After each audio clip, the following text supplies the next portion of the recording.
Nilinaw ng Department of Foreign Affairs na hindi maapektuhan ang mga alyansang binubuo ng Pangulo sa ibang mga bansa ang mga nauna ng kasunduang nabuo sa pagitan ng Pilipinas at Estados Unidos. Gusto lamang umano ng Pangulo na magkaroon ng masiglang trade relations sa iba pang bansa. Nagbabalik si Sweden Velado. Tiniyak ni Foreign Affairs Secretary Perfecto Yasay na hindi maaapektuhan ang mga kasunduan sa pagitan ng Pilipinas at Estados Unidos gaya ng Enhanced Defense Cooperation Agreement o EDCA at Visiting Forces Agreement o VFA sa kabila ng naging pahayag ni Pangulong Duterte na nakikipag-usap na ito sa mga bansang Russia at China para sa magandang relasyon natin sa kanila. Maybe he was again saying that in a manner to dramatize what he feels are the areas that would need further strengthening, and so far as our relationship with the U.S. is concerned.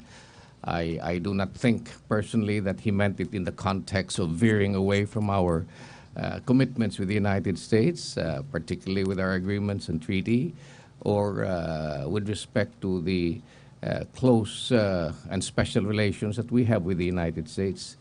I would like to emphasize that reading and listening to what the President had been saying in this regard, he just simply wants to undertake an independent foreign policy. Ayon sa kalihim, nagiging mas bukas lamang umano si Pangulong Duterte sa mga investments mula China at Russia na pwedeng pumasok sa bansa.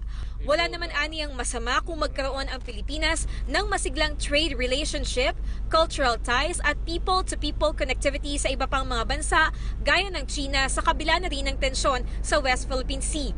Samantala, nilinaw ni Secretary Yasay na hindi siya ang nagbukas ng issue hinggil sa West Philippine Sea na magtungo ito sa Washington para sa isang event. Ang mga opisyal aniya ng Washington ang humingi ng klarifikasyon hinggil sa mga hakbang ng Pilipinas sa pinag-aagawang teritoryo sa West Philippine Sea.